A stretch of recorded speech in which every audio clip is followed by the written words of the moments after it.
Hello everyone and good morning to all of you friend. Standard 11th and subject economics, and in this subject we already started the chapter number 7th, that is the economy और Indian economy की वहाँ पे हम बात कर रहे थे, और जिसमें अलग अलग यहाँ पे पूरा चैप्टर जो चार पार्ट में डिवाइड हुआ था, जो हमने लास्ट लेक्चर में भी देखा था. The first one that is the ancient India. Second one that is the Indian economy before independence, and third one that is the after independence, and the characteristics of India as a developing economics. और जिसमें मैंने पहला जो part था आपको बताया था कि the first part that is the ancient India has omitted in your syllabus for this year because of all that is due to coronaviruses, और उनकी वजह से जो भी यहाँ पे सिलेबस ओमिट हुआ है सिर्फ इस ईयर के लिए ये पॉइंट यहाँ पे निकला हुआ है. बाकी के रेगुलर ईयर में तो ये पूरे चारों पॉइंट होंगे, लेकिन वो तो आपको कोई उनसे उन रेगुलर ईयर के साथ आपको कोई लेना देना है नहीं. हमें तो इस ईयर के लिए याद रखना है कि एंशियंट इंडिया की जो इस चैप्टर में ओमिट हुआ है. अब हम यहाँ पे स्टार्ट कर रहे हैं जो आज का लेक्चर था, और वहाँ पे हम स्टार्ट करेंगे कि इंडियन इकोनॉमी जो बिफोर इंडिपेंडेंस की हमने लास्ट लेक्चर में कंप्लीट कर लिया था, और इंडियन इकोनॉमी आफ्टर इंडिपेंडेंस यानी कि 1947 में जब हमारा देश इंडिपेंडेंट हुआ, तो उनके बाद हमें पता है कि हमारे इंडिया के अंदर जो हमारी गवर्नमेंट बनी, यानी कि जो पहले फॉरेन गवर्नमेंट थी उनकी जगह इंडिया की खुद की गवर्नमेंट थी, कांग्रेस गवर्नमेंट. तो इंडियन इकोनॉमी आफ्टर इंडिपेंडेंस यहाँ पे क्या क्या हुआ उनकी हम यहाँ पे बात करेंगे. Immediately after independence Indian economy face some challenges for development. यानी कि हमें पता है कि जब भी हमारा कंट्री इंडिपेंडेंस हुआ इन द 1947, तो उनके बाद क्या हुआ कि तुरंत आपको पता है कि डेवलपमेंट पॉसिबल नहीं है. तो जो इनिशियल पीरियड था 1947 से, तो उस टाइम पीरियड ने हमारा जो इकोनॉमी से वहाँ बहुत जो भी चैलेंजेस थी वो चैलेंजेस को फेस हुई थी.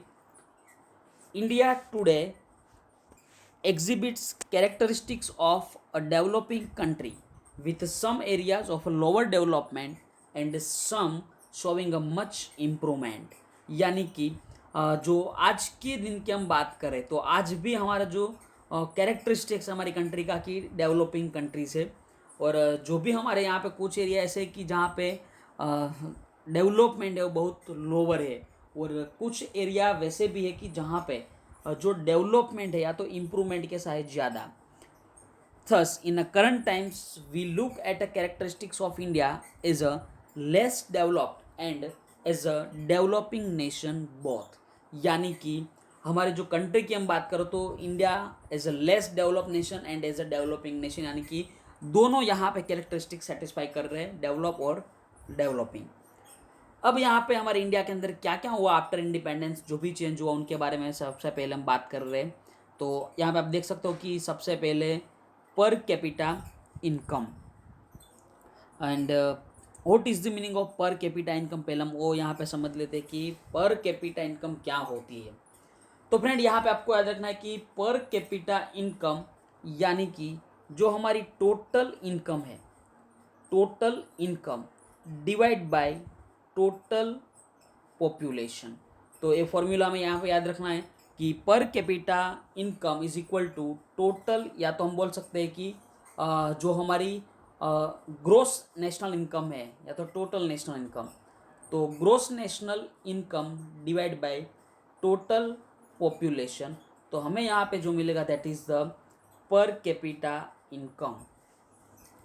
अकॉर्डिंग टू HDR यानी कि human development report, the per capita income of India in 2013 at purchasing power parity, यानी कि जो PPP है उनके बेस पे हम यहाँ पे बात करें तो पर कैपिटा इनकम हमारी थी $5,150, which was a lower than that of the developed countries, but also lower than many developing countries like China, जो कि चाइना की इनकम पर कैपिटा $11,477 है. श्रीलंका भी हमसे आगे है $9,250, और इंडिया $5,150 यहाँ पे उनकी पर कैपिटा इनकम है. सम कंपेरेटिव स्टैटिस्टिक्स PCI, यानी कि यहाँ पे बाय परचेजिंग पावर पेरिटी के हिसाब से हम देख रहे हैं कि कौन सी कंट्री में कितनी पर कैपिटा इनकम है। तो आप देख सकते हो कि नॉर्वे में $63,909, USA $52,000, Germany $43,000, Sri Lanka, India, Pakistan, Bangladesh. और हम यहाँ पे ज़्यादातर याद रखने की ट्राई करेंगे कि इंडिया की नेशनल इनकम $5150 जो है, और जो डेवलप्ड नेशन की हम बात करें तो उनसे हमारी इनकम बहुत कम है। और चाइना जो डेवलपिंग नेशन है लाइक चाइना, श्रीलंका, पाकिस्तान, बांग्लादेश, तो जिसमें developing nation like China and Sri Lanka, तो उनसे भी हमारी इनकम जो है बहुत कम है। चेंजेस इन इंडिया पर capita income in last few year. तो आप देख सकते हो यहाँ पे पर capita income at a current price और कांस्टेंट प्राइस। करंट यानी कि हम जो भी ईयर चल रहा है उस ईयर को यहाँ पे बेस ले सकते हैं, और कांस्टेंट यानी कि हमारी इंडियन इकोनॉमी की बात करें तो 2011-12 is a base year, so we can take as a constant year, constant price that is a 2011-12। तो फ्रेंड यहाँ पे आप देख सकते हो कि 64,000 जो हमारी पर कैपिटा इनकम रुपीज़ में है, और यहाँ पे भी 64,000, क्योंकि आपको पता है कि बेस ईयर भी 2011-12 है और करंट ईयर भी 2000, दोनों सेम ही है, इसीलिए यहाँ पे दोनों सेम इनकम हो रही है हमारी per capita.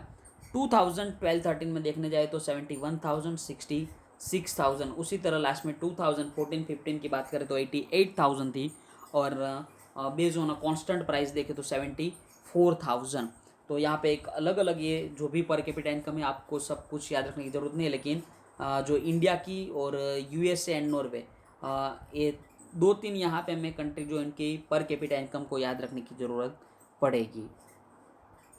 The next one, that is the agriculture, and the agriculture is the also most important sector in our Indian economy, because of the most of people are depend on a agriculture sector for employment. तो यहाँ पे friend agriculture जो sector है इसलिए important ज़्यादा हो रहा है। India is an agrarian nation. The share of agricultural sector in employment has gradually declined, but it is still relatively higher, depicting lower economic development.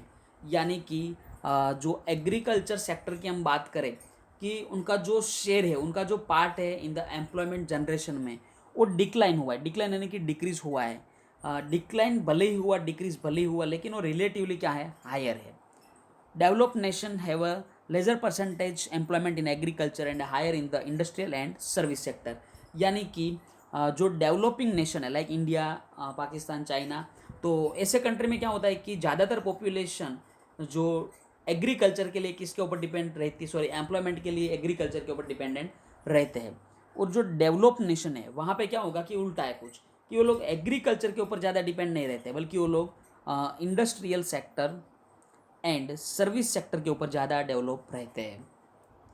Eight the time of independence 72% of the population was depend on agriculture, which decline to 58% in 2001-2 and to 49% in the 2013-14 as per HDR report. तो friend हमें याद रखना यहाँ पे कि 1951 की बात करें तो उस टाइम 72% पॉपुलेशन जो एग्रीकल्चर पे डिपेंड थी, जो 2011-12 में, सॉरी 1-2 में कितनी होगी, 58%, एंड लास्ट में 13-14 में जो 49%। तो तीनों में याद रखने की सबसे पहले 72%, 58% and then last that is the 49%। The next one that is the industry. और इंडस्ट्री की यहाँ पे हम बात कर रहे हैं तो फ्रेंड आपको पता है कि जो इकोनॉमिक है तीनों सेक्टर, और तीनों सेक्टर की हम यहाँ पे बात करें तो first one that is the agriculture. और एग्रीकल्चर के बारे में भी हमने देख लिया कि agriculture is also important factor sector for our Indian economy. Second one that is the industry. और यहाँ पे जो शेयर है इंडस्ट्री का, कि आप अपनी बुक्स में भी देख सकते हो फ्रेंड, मैं आपको पेज नंबर बता रहा हूँ यहाँ पे, पेज नंबर 81। तो सबसे पहले हम यहाँ पे देखते हैं कि industry, the contribution of industrial sector employment and national income has increase over time. However India is called a completely industrialised nation from the development criteria. यानी कि जो इंडस्ट्रियल सेक्टर का हमारे कंट्री के अंदर नेशनल इनकम एंड एम्प्लॉयमेंट में जो उनका कंट्रीब्यूशन है, उनका शेयर वो क्या हो रहा है, बढ़ रहा है। The share of industrial sector in employment was 10.6% इन 1951। तो फ्रेंड यहाँ पे आपको याद रखना है कि जो इंडस्ट्रियल सेक्टर का एम्प्लॉयमेंट में शेयर क्या रहेगा 10.6, बाद में which is increase to 18.2% in 2001 and further 24.3% in 2011 and 12।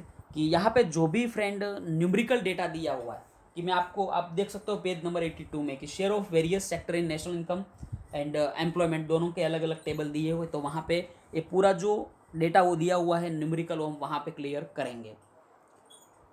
Besides, the industrial sector contributes 2/3 of the export earning in a present time। यानी कि फ्रेंड हमारी जो टोटल एक्सपोर्ट अर्निंग है कंट्री की उसमें से 66% की हम यहाँ पे बात कर रहे हैं कि 66% शेयर किसका है, इंडस्ट्रियल का है, वो भी आपको याद रखना है। Thus, through the industrial sector is a progress in, and India cannot be called a commonly industrialized nation. And the last one, and last sector, that is the service sector. The share of service sector in employment in 1951 17.3%, in 2001 it was 25.2%, and in 2011-12 it was 27%। तो friend यहाँ पे आपको याद ही रखना है, कुछ समझाने की ज़रूरत है नहीं। और मैं आपको जो पूरा टेबल है इनका वो आपको नेक्स्ट पेज में आ ही रहा है, वहाँ पे मैं आपको ये सब कुछ क्लियर करवा रहा हूँ। The share of service sector in national income GDP in 1951 was a 30.3%, in 1980-81 it was 38%, in 2011-12 and it was a 50.4%, and in 2014-15 it was a 52.7%। तो फ्रेंड यहाँ पे जो डेटा है मुझे पता है कि आप याद यहाँ से नहीं रख सकोगे, तो कहाँ से हमें याद रखना है, जो आप पेज नंबर 82 पे दो टेबल यहाँ पे देख रहे हो कि पूरे का पूरा जो यहाँ पे डेटा दिया हुआ है वो पूरा के पूरा वो टेबल के अंदर कवर हो रहा है, तो वहाँ से भी हम कवर कर लेंगे।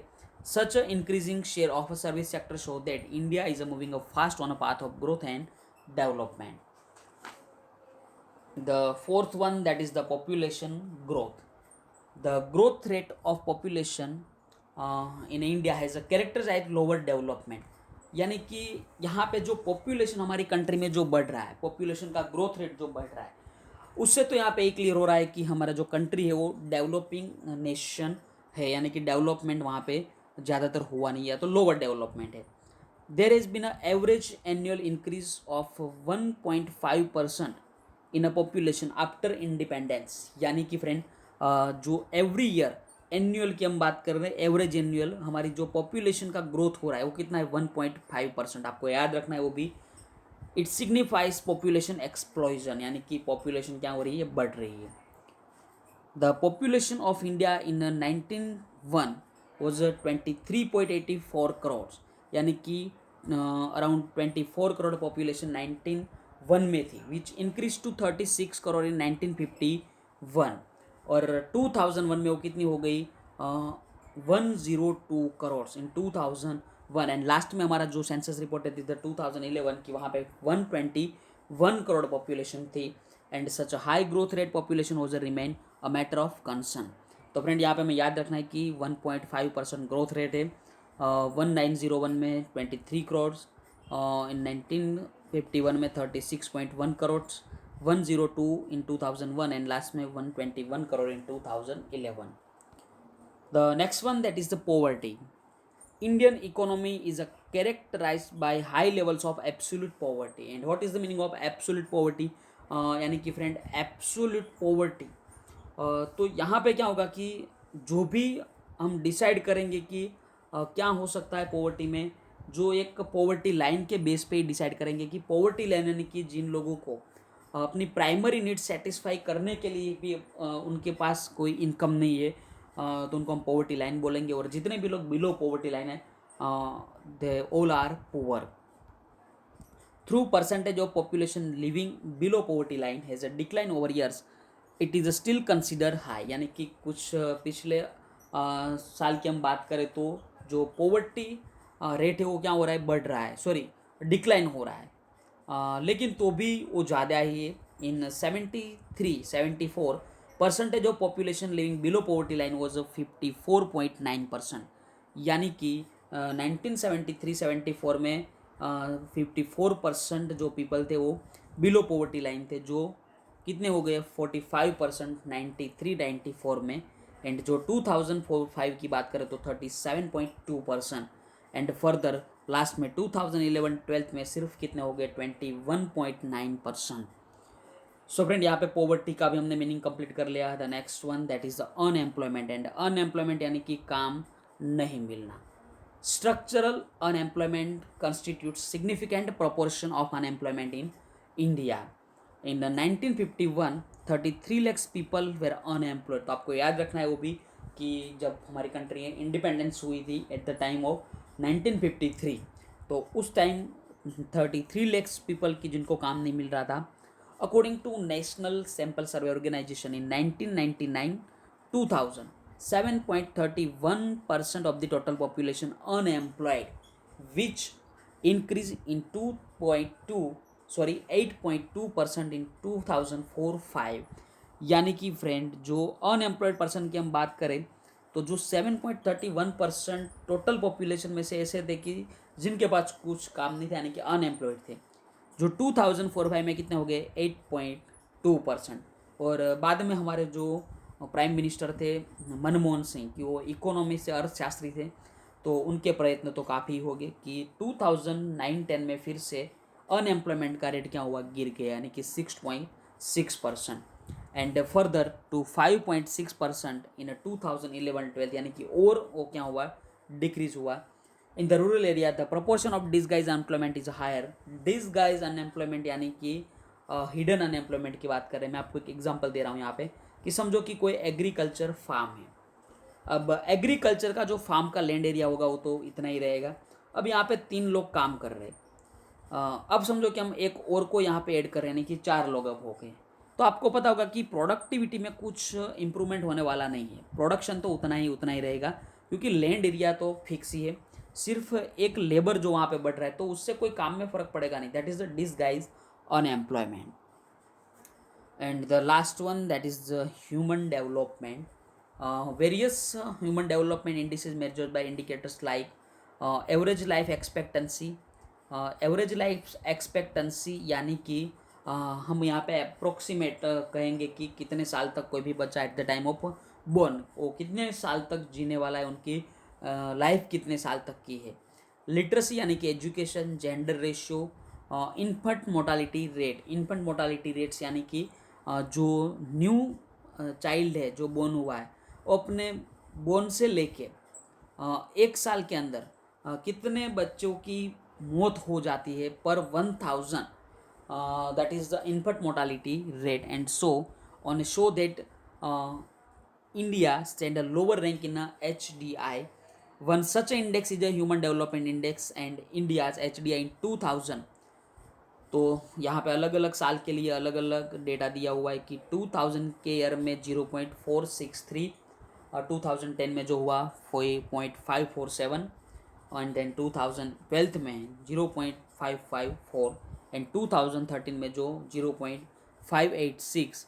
And this major on H D I is consider very low, यानी कि जो भी एच डी आई की वैल्यू हमें मिल रही है अलग अलग साल के लिए, आपको सभी वैल्यू याद रखने की जरूरत नहीं है। You have to consider only last data that is 2013। And in 2013 India's rank was 136 in a list of 187 countries which is obviously very low। तो फ्रेंड यहाँ पे हमने जो अलग अलग आफ्टर इंडिपेंडेंस के बारे में बात कर रहे थे कि इंडिया के अंदर क्या क्या हुआ लास्ट जो 17 साल की बात कर रहे 70 साल की बात कर रहे। और जो यहाँ पे लास्ट क्वेश्चन है कि आप देख सकते हो characteristics of India as a developing economy.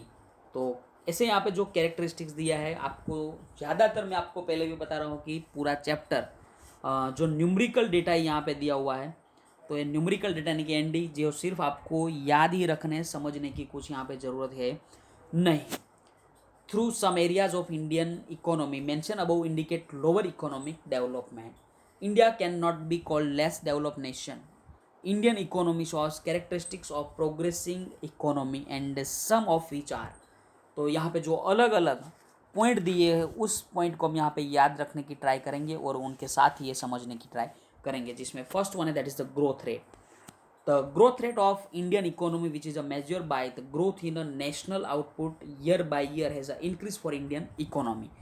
यानी कि फ्रेंड जब हम कैलकुलेट कर रहे हैं ग्रोथ रेट, तो ग्रोथ रेट हम कैसे कैलकुलेट करते हैं कि हमारे इंडिया के अंदर जो प्रोडक्शन है, आउटपुट, जो ईयर बाय ईयर जो प्रोडक्शन इंक्रीज हो रहा है उनके बेस पे हम ग्रोथ रेट फाइंड करते हैं.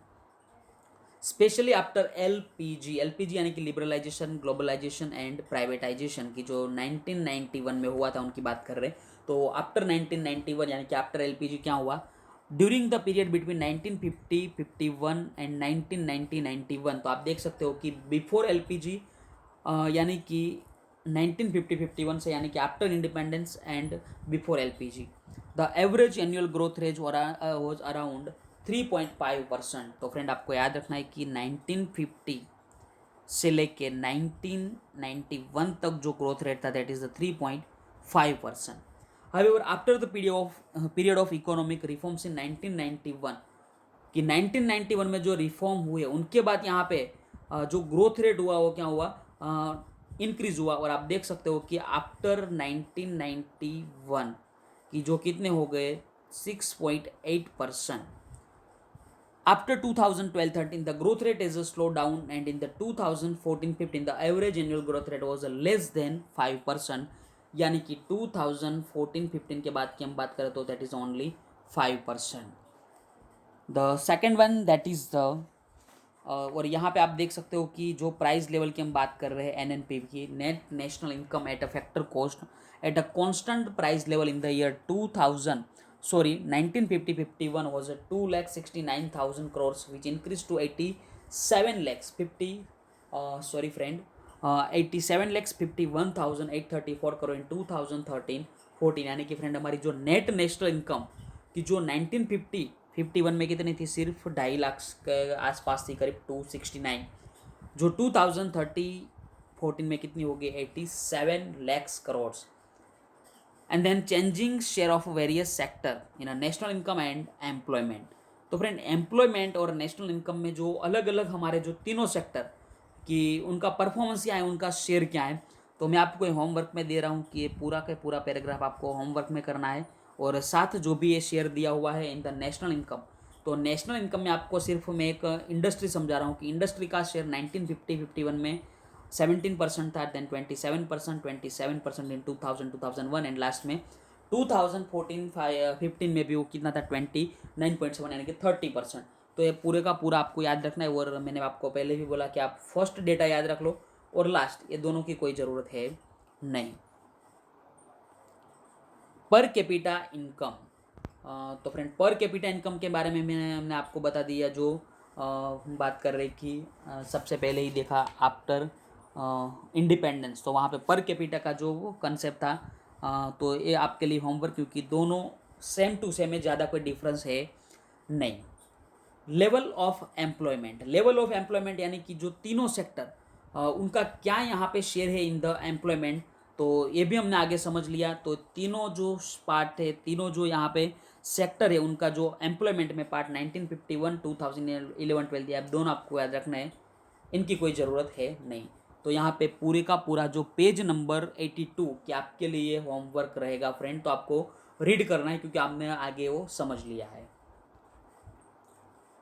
And the next one that is the improvement in basic यानी प्राइमरी यूटिलिटीज़.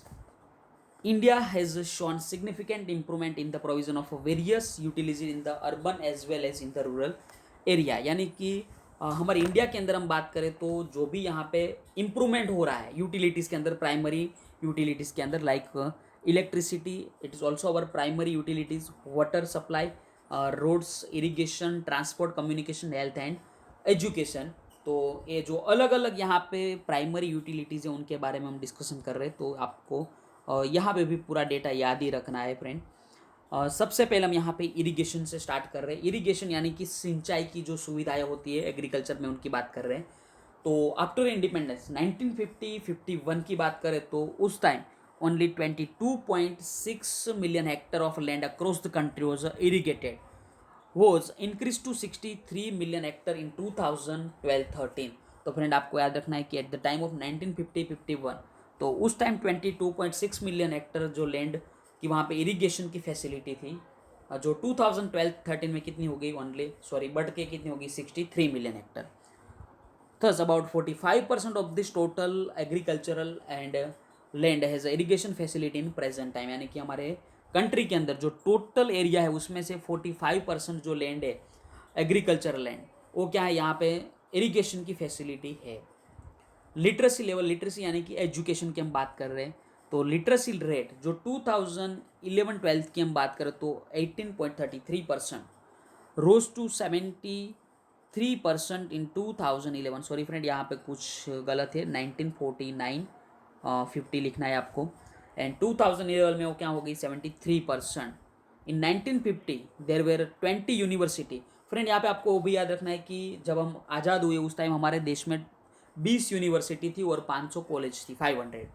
जो आज के डेट की हम बात करें 2013-14 में कि 719 जो यूनिवर्सिटी है वो 35,000 कॉलेजेस है, वो आपको याद रखना है। इलेक्ट्रिसिटी की हम बात करें तो 1950-51 में इलेक्ट्रिसिटी का जनरेशन था 2300 मेगावाट, जो आज 2011-12 में कितना है 2,43,000 मेगावाट। तो आप देख सकते हो कि कितना ऊपर नीचे पूरा का पूरा हो रहा है। और उस टाइम सिर्फ 2300 मेगावाट, जो 2011-12 में 2,43,000 megawatt. And then road networks, तो रोड नेटवर्क्स हमने आगे भी देख लिया कि प्रेजेंट टाइम्स में हम बात करें तो इंडिया के अंदर लॉन्गेस्ट रोड नेटवर्क है अप्रोक्सीमेटली 48 लाख किलोमीटर। आपको याद रखना है वो भी कॉन्क्रीट रोड्स है, उसमें हमने 30% एंड 70% दोनों को अलग भी किए थे। एंड लास्ट में रेलवे की जो उनकी लेंथ कितनी है टुडे आज की प्रेजेंट टाइम में 65,000 kilometre. And thus India is a progressing fast and now prestigious emerging economy.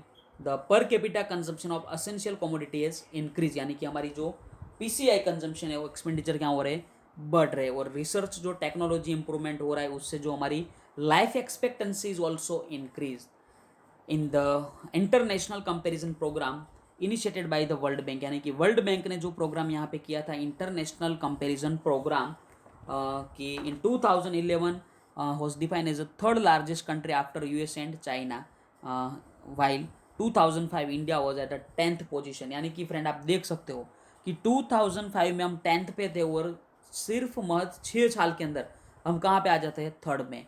यानी कि 10th से डायरेक्ट 3rd पे आना बहुत जो हम बोल सकते हैं कि ईजी मैटर नहीं है।